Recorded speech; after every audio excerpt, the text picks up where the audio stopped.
আসসালামু আলাইকুম। আমার চ্যানেল রান্না ও রোজ নামচাতে আপনাদের সকলকে জানাচ্ছি স্বাগতম।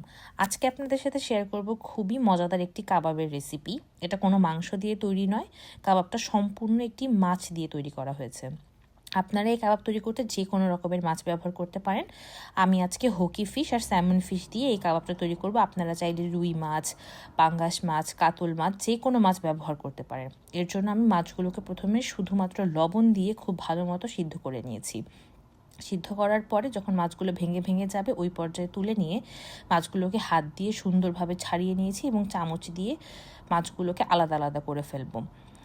খেয়াল রাখতে হবে মাছের যদি কোনো কাঁটা থাকে সেগুলো সুন্দর মতো বেছে তুলতে হবে। এই কাবাবটা এতটাই টেস্টি যে কোনো মাংসের কাবাবকেও হার মানাবে, এবং আপনি যদি কাউকে না বলেন কেউই বুঝতে পারবে না যে এই কাবাবটা মাছের তৈরি। এরপর আমার কাছে ফ্রিজে 3টা আলু পড়েছিল, আমি সেগুলোকেও সিদ্ধ করে নিয়েছি। দেন হচ্ছে পেঁয়াজ ভেজে নিব। আমি ব্যবহার করব ধনিয়া পাতা, তারপর ব্যবহার করব কালো গোলমরিচের গুঁড়া, পাপরিকা পাউডার, দেন চিলি পাউডার, দেন অনিয়ন পাউডার, দেন ব্যবহার করব গার্লিক পাউডার, দেন হচ্ছে অল পারপাস সিজনিং। এটা খুবই ইম্পর্টেন্ট একটা জিনিস, আর এটা হচ্ছে যে কোনো কিছুতেই ব্যবহার করা যায়। দেন স্বাদ মতো লবণ, জিরার গুঁড়া, গরম মশলার গুঁড়া, ব্রেড ক্রাম্পস এবং ডিমটা হচ্ছে আমি এখানে 2টা ব্যবহার করেছি, এটা আপনার মাছের পরিমাণের উপর ডিপেন্ড করবে। তারপরে আমি আলুগুলোকে সুন্দরভাবে মাছের মধ্যে দিয়ে দিলাম। আলুগুলোকে আস্তে আস্তে ভেঙে নিতে হবে এবং খুব সাবধানের সাথে এগুলোকে মাছের সাথে মিশাতে হবে। খুব বেশি প্রেশার দেওয়া যাবে না, তাহলে কিন্তু মাছের টুকরাগুলো একদম ভর্তা ভর্তা হয়ে যাবে। তো আলুগুলোকে সুন্দরভাবে আস্তে আস্তে মিশিয়ে নিতে হবে। মিশানোর পরে এটা দেখতে কিছুটা এমন হবে। দেন আমি হচ্ছে ভেজে রাখা আমার পেঁয়াজটা দিয়ে দিব আর তেলটাও দিয়ে দিব। এখানে পেঁয়াজ ভাজাটা কিন্তু খুবই ইম্পর্টেন্ট। কাঁচা পেঁয়াজ কোনোভাবে ব্যবহার করা যাবে না, তাহলে কাবাবগুলোকে স্টোর করা যাবে না, পরবর্তীতে কাবাবগুলো স্মেলিও হয়ে যেতে পারে। দেন আমি ভাজা পেঁয়াজের সাথে আলু আর মাছের যে মিশ্রণটা সেটাকে আরও সুন্দর করে মিশিয়ে নিব, নিয়ে একটি কাবাবের টেক্সচার দিয়ে দিব।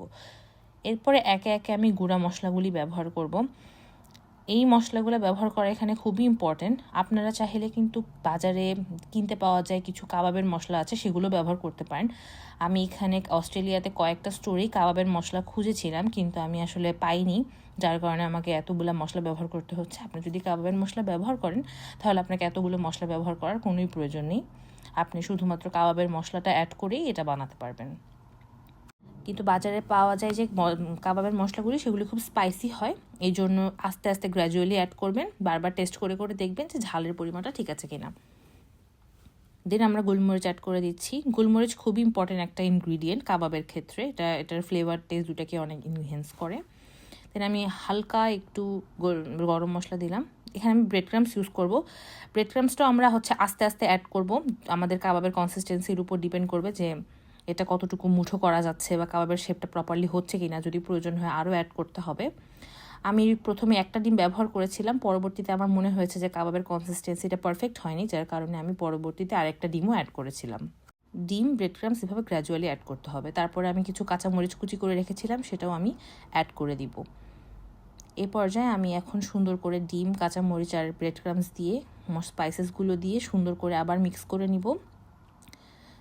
মিক্স করে দেন আমি হচ্ছে ধনিয়া পাতা কিছু কেটে রেখেছিলাম, সেগুলোকে আমি সুন্দর মতো কাবাবের মধ্যে অ্যাড করে ধনিয়া পাতা দিয়ে মিক্স করে নিব। ধনিয়া পাতাও কিন্তু কাবাবের ফ্লেভারটাকে অনেক বেশি ইনহ্যান্স করে। দেন আমি হচ্ছে হাতের মধ্যে মুঠো মুঠো করে নিয়ে কাবাবের শেপ দিয়ে কাবাব বানিয়ে ফেলবো। আমার এখানে বেশ অনেকগুলাই 15 থেকে 20 পিসের মতো কাবাব হয়েছিল এই মাছ দিয়ে। দেন আমি সুন্দর করে প্যানে তেল গরম করে কাবাবগুলোকে ছেড়ে দিব। তেলটা খুব বেশি গরম হওয়া যাবে না, হালকা গরম অবস্থায় দিতে হবে, না হলে কাবাব কিন্তু পুড়ে যাবে। এরপর আমি সুন্দরভাবে গোল্ডেন ব্রাউন করে 2 পাশ আস্তে আস্তে করে ভেজে নিব, যাতে কাবাব পুড়ে না যায় এবং ভিতর থেকেও প্রপারলি কুক হয়। প্যানকে একদমই হাই ফ্লেমে রাখা যাবে না, খুবই লো ফ্লেমে রেখে এটাকে ধীরে ধীরে সময় নিয়ে ভাজতে হবে।